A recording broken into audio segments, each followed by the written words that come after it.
We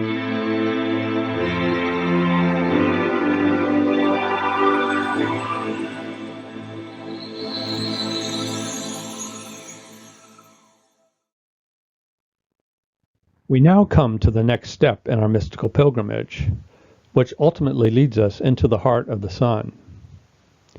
Here I refer not to the sun of our earthly skies and our outer senses. Rather, I speak of the unseen sun of our divine nature. It is this inner light which we unconsciously seek through our human aspirations and in our drive towards spiritual completion.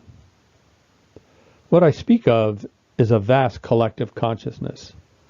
Like the sun, it provides invisible sustenance for our physical and mental well-being. It is our greater mind and soul from which we are born, and to which our human soul returns after earthly life has ended. It is the noetic repository for all our human experiences, and the timeless source of our greater wisdom. It is the guiding mind from which our personal existence extends, and to which our higher genius aspires. It may be compared to that inner voice which helped direct Socrates in his life's journey. As in ancient Greece, this daemon was understood to be one's guiding spirit, and a higher divinity to which each of us answers. We all have such a perfect self ever looking over us and guiding us. And it is this collective mind and soul to which we return after our death. This, our greater selfhood, has been called by many names throughout the ages. It has been known by the name of Christos and Yeshua, our celestial soul, the divine master within, or as Emerson's oversoul, or as our solar logos and holy guardian angel, all of which are akin to the Atman of the Hindu East. Such a supernal force is suggested in my painting before you, and is described in the book of the angel Agniel, which tells of my interactions with this vast solar power.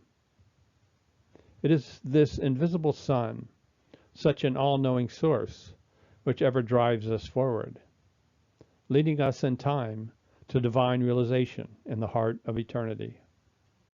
Before taking you on my inner odyssey of the solar soul, I wish to share some of the mystical tools and techniques which were essential to my journey. Such methods may be found in various mystical traditions, East and West, from the Hebrew Kabbalah, Platonism, and philosophical alchemy to Hindu and Buddhist yoga. The three artworks before you reflect elements of these mystical traditions. They are taken from my ideogram and mythologos series of paintings. The work on the left captures the revelation that Moses experienced at the top of Mount Horeb, when the name of God, Ehyeh Esher Ehyeh, was revealed to the prophet. In this case, I have depicted the burning bush as a flaming tree, which encases the Kabbalistic tree of life. In my first Cosmologos lecture, I provide a detailed description of the symbolism of this painting and what Moses' great vision signifies. The middle painting attempts to capture the process of spiritual realization in the application of Raja Yoga and other syncretic techniques. The painting on the right combines symbolic elements from the Egyptian mysteries, alchemy, and the threefold Pythagorean initiatory system. All of these traditional mystical elements I came to incorporate into my own spiritual practice. After my unexpected samadhi experience with the chakras of Kundalini Yoga, I came to expand my understanding of the various yoga techniques.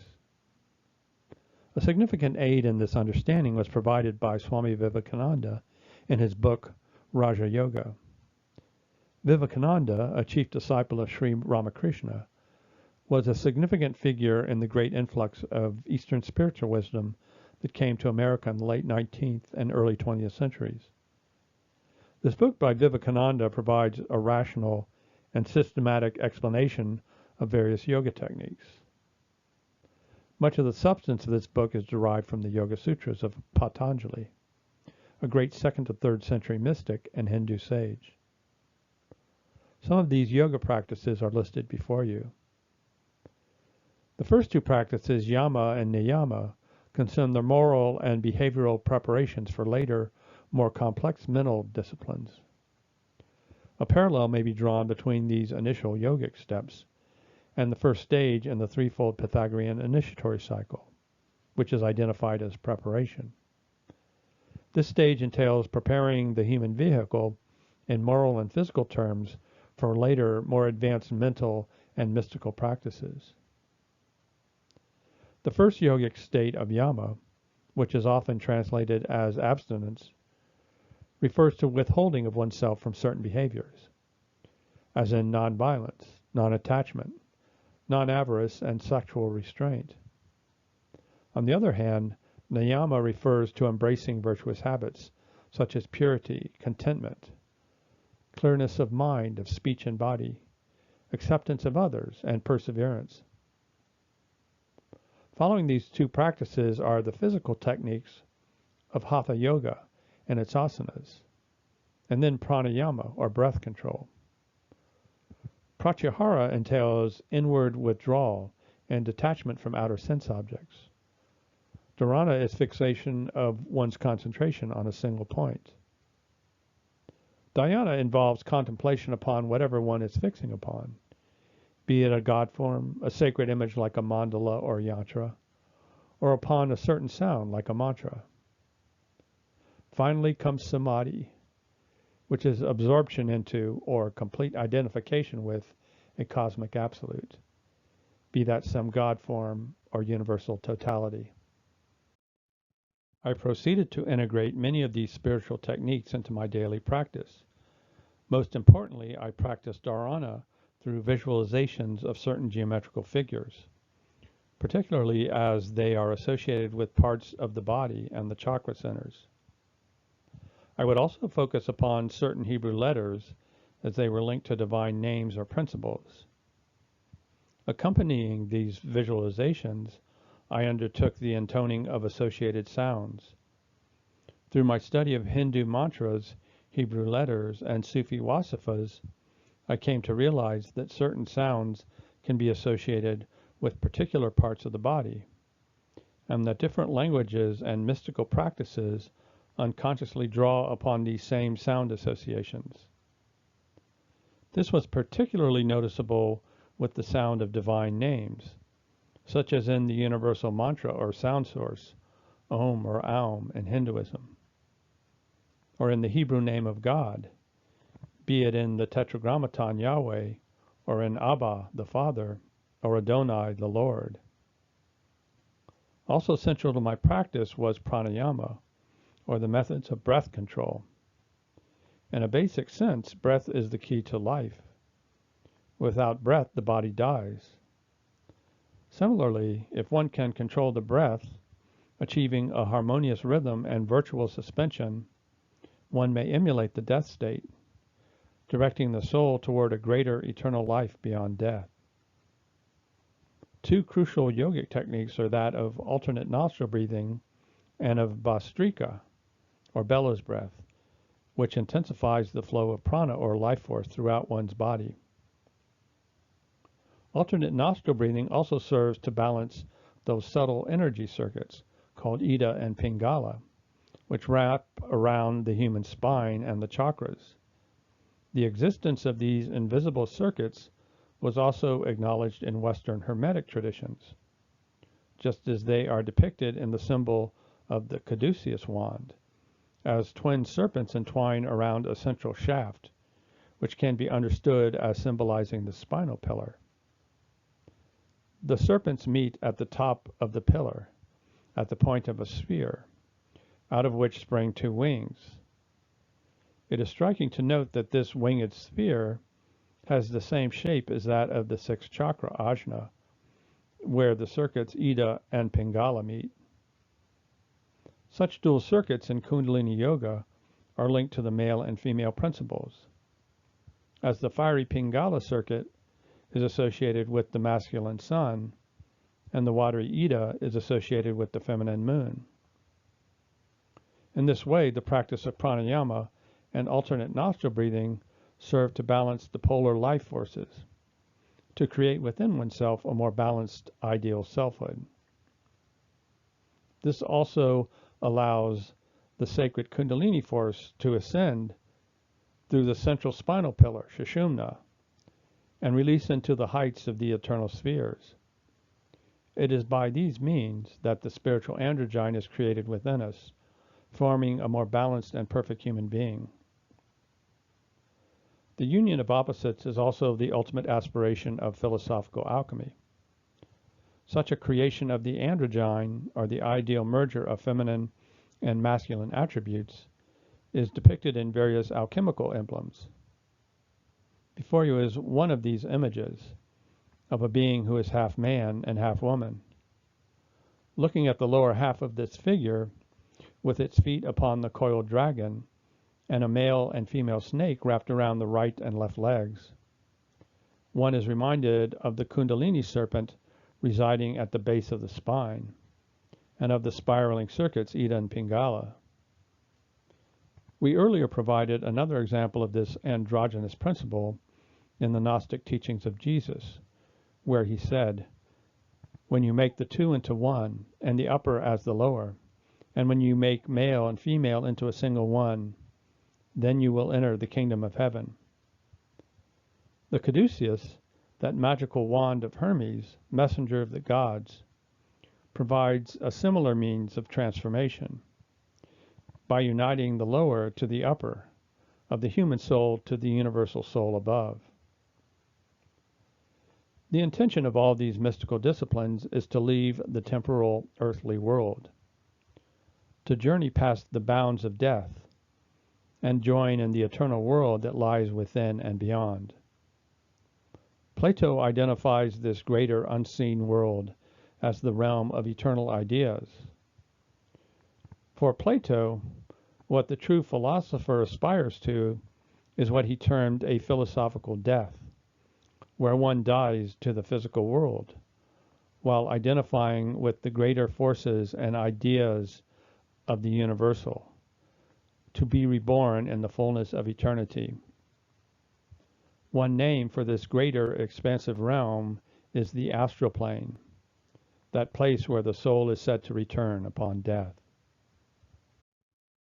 The astral plane, or what I term the ideational world, is a realm of existence postulated by ancient Neoplatonists, adopted by medieval philosophers, and endorsed by various Oriental religions, esoteric philosophies, and mystery religions.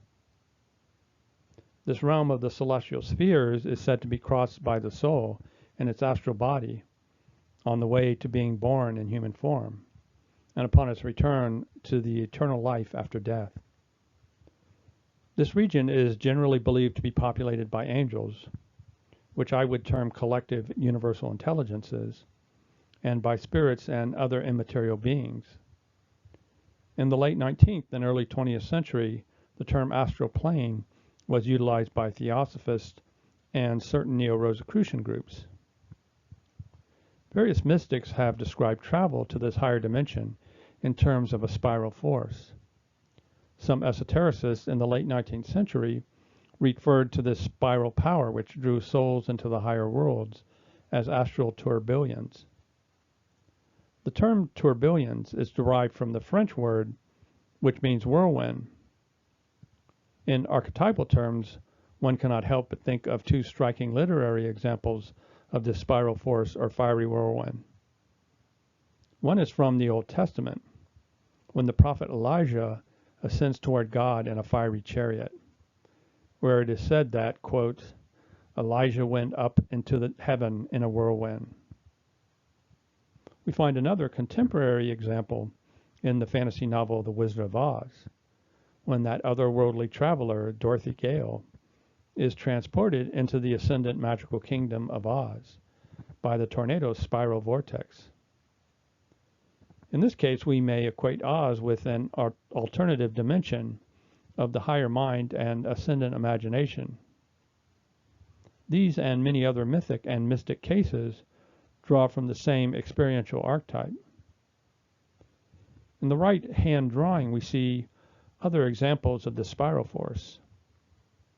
In the two lower triangles, we see depictions of William Butler Yeats' lunar system of gyres, where the cone of the shadow moon is equated with a spiral energy, linking subjective time and objective space. Above that drawing is shown a human form in the yoga lotus position, enclosed within a pyramid. Some have contended that the Egyptian pyramids were designed for the very purpose of inducing the spiral force, and thus aiding the initiate on his or her astral journey toward the stars. This belief led people in the 1960s and 70s to buy or construct many pyramids to sit in during their meditations, in order to enhance the spiral force and its astral efficacy. It is actually the conjoining of the two gyres, the upward pointing triangle of ascent and the downward triangle of manifestation, which provides the means of transformation and higher transport. This wedding of the above and below, the masculine and the feminine, is embodied in the symbol of the six-pointed star, known as the hexagram.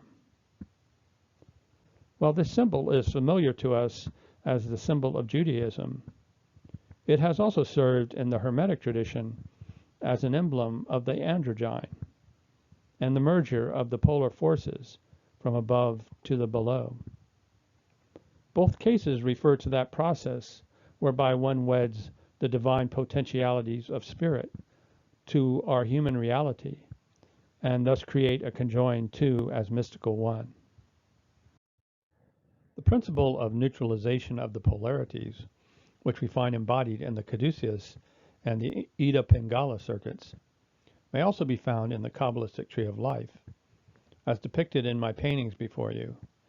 In this case, the left-hand pillar represents the feminine or materialization impulse, while the right pillar denotes the masculine or dematerialization force. The middle pillar, which is the path of harmonization and our inner sun, represents the principle of the androgyne, in which the masculine and feminine poles are merged in perfect harmony. The central vector is the path I followed in my meditations and projections, traveling up the central or spinal pillar, through the sphere of the heart and the harmonizing sun. This central solar sphere is identified on the tree of life as the Sephiroth Tifereth, which is to say the realm of inner balance and ideal beauty. An important methodology in Kabbalistic practice is the work of the pathways. There are 22 pathways which connect the 10 Sephiroth spheres. These paths correspond to the 22 Hebrew letters, and the letters may be used as archetypal sigils in navigating one's way to the celestial spheres. By engaging in meditation on the letters and the connected Sephiroth, the seeker may guide one's soul to these archetypal receptacles, thus experiencing the eternal idea at its source, and providing an intuitive understanding and experiential gnosis that is otherwise unattainable. But at that early point in my inner journey, I was unaware of this mystical practice and simply used the letters and sounds of the Tetragrammaton, Yod-He, Vav-He, in my meditations. Yet even this simple practice may provide ultimate power in terms of inner transformation and mystical ascent.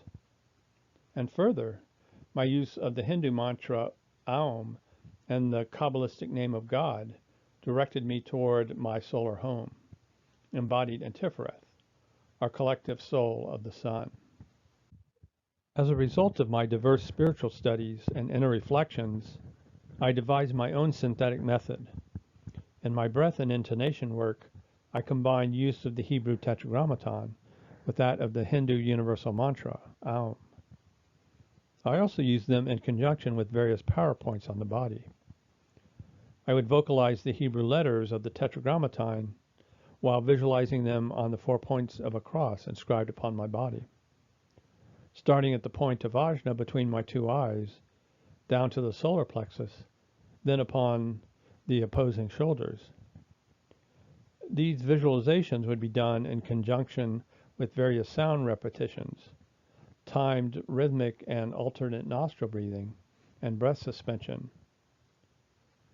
At the conclusion of the work, I would intone the mantra Aum from the heart of A through the throat center of the receptive lunar U, concluding with the vibratory M in the third eye.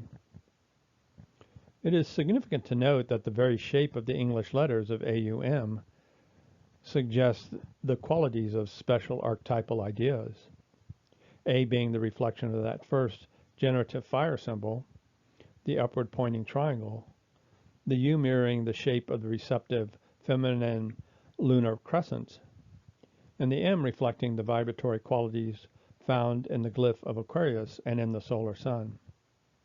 Alternating AUM with the Hebrew name of God, Adonai, I would also raise breath and attention from the A in the heart through the O or U of the throat to the N or M of the third eye. I would conclude with the ultimately transformative high-pitched sound of E, which would project through the chakra sahasrara at the crown of the head, out into the elevated ethers, toward that astral immensity which lay beyond the body and the senses. In this way, I would will myself to a virtual death to the world, razor-focused upon a single point of fixation on the divine monad, which lay beyond time and the senses, thus releasing my eternal soul to the astral ethers. In this process, will and single-minded focus is essential. For in attempting to separate oneself from the physical world, subconscious parts of the brain, particularly as found in the reptilian core and its self-preservational impulses, will reflexively impose and try to impede one's advance to ascension. This is the symbolic significance of the various thresholds and gatekeepers found, for example, in the Tibetan or Egyptian books of the dead, where these gateways are representative of mental or psychological barriers that must be overcome before release into the afterlife could be achieved.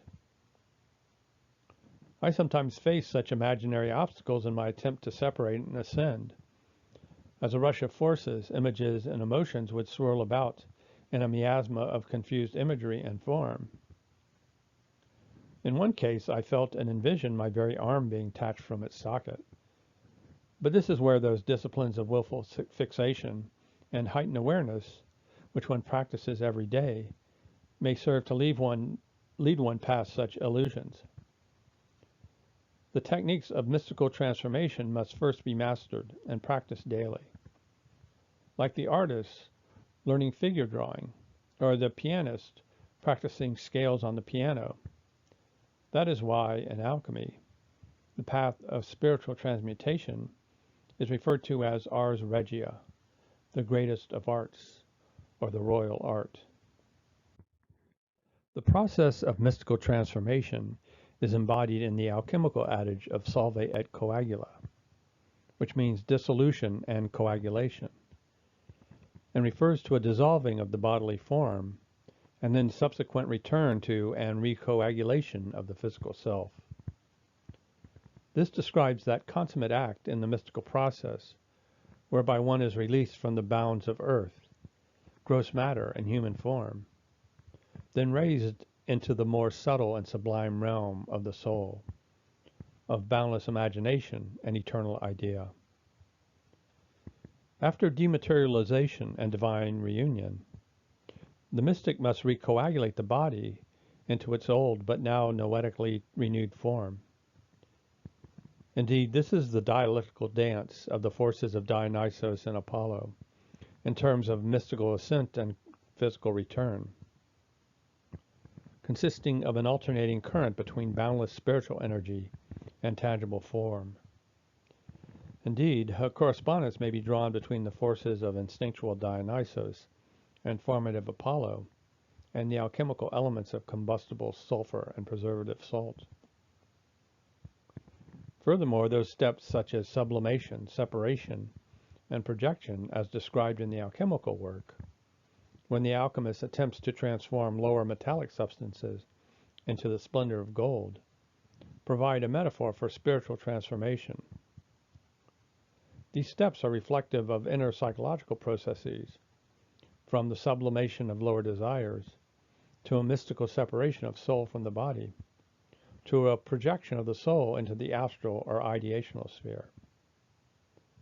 Thus, via the lightning bolt of spiritual illumination, the limiting constructs of mind and body may be shattered, releasing the soul from its prior limits, in order that it might fashion a new human architecture of beauty, genius, and love.